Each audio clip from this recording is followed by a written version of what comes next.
Hi, welcome to the UFV Carpentry Apprenticeship Program.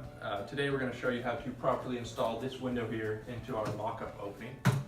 My name is Matthew and this is Aaron. So the first step is we're going to place a 12-inch strip of Tyvek along the bottom of our window opening here.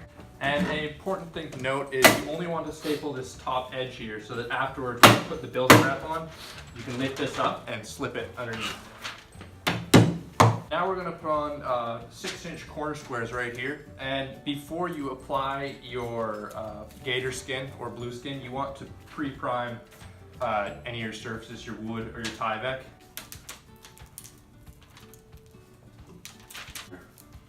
And you want to make sure when you're doing this that you push the gator skin tight into the corners. And the next step is installing your window pan flashing.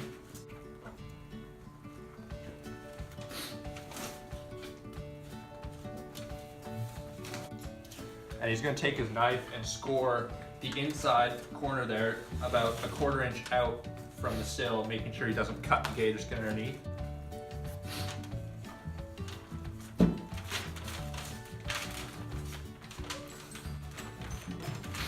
We do not have it in place, but you can, on the back right here, put a 1x2 or L flashing to back down the underside of the window frame.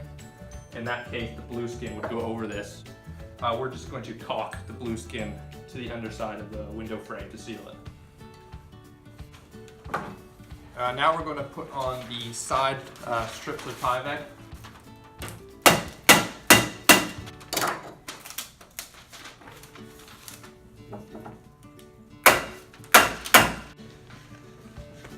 We're going to install the final strip of Tyvek, and we're just going to put it flush to this edge right here. Now you could drop it down about 4 inches and cut it and slip it under if you want to, but that's your choice. Now we're going to install horseshoe spacers on the bottom of our sill. Now it's important that the horseshoe is faced like this orientation, because if it's backwards, like that, it will trap water on that side. Now we're ready to put the window in, and we're going to apply a bead of rubber elastic caulking around the perimeter, but not all the way across the bottom in order to allow the water to drain out. Place the window in the opening here. Center the window on the opening. Nail the bottom flange first, and when placing your screw, make sure you put it in the middle of the slot.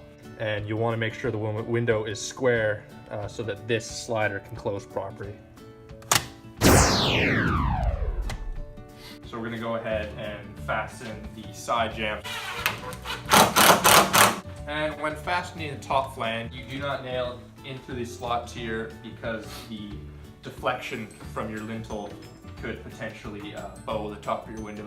You can take these little clips here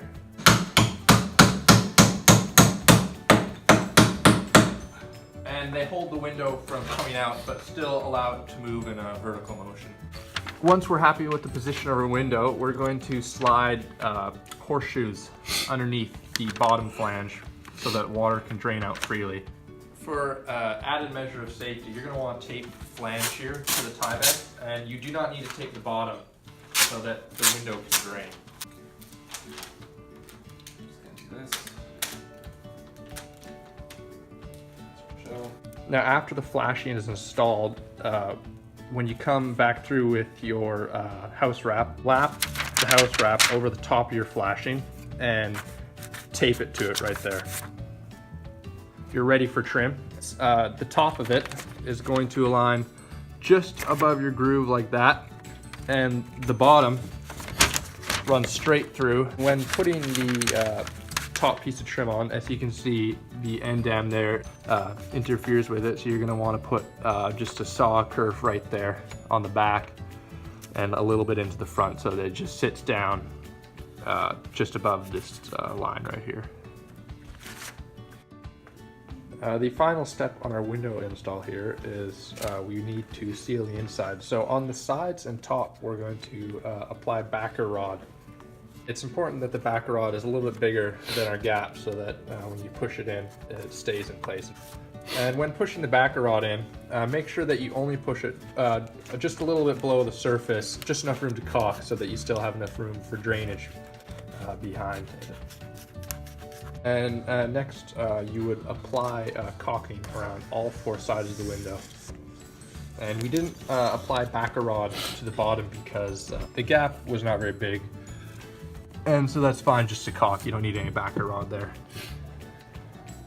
And it's important when applying the caulking that you use something that is waterproof, like a silicone-based caulking, or even an exterior grade polyurethane would be acceptable.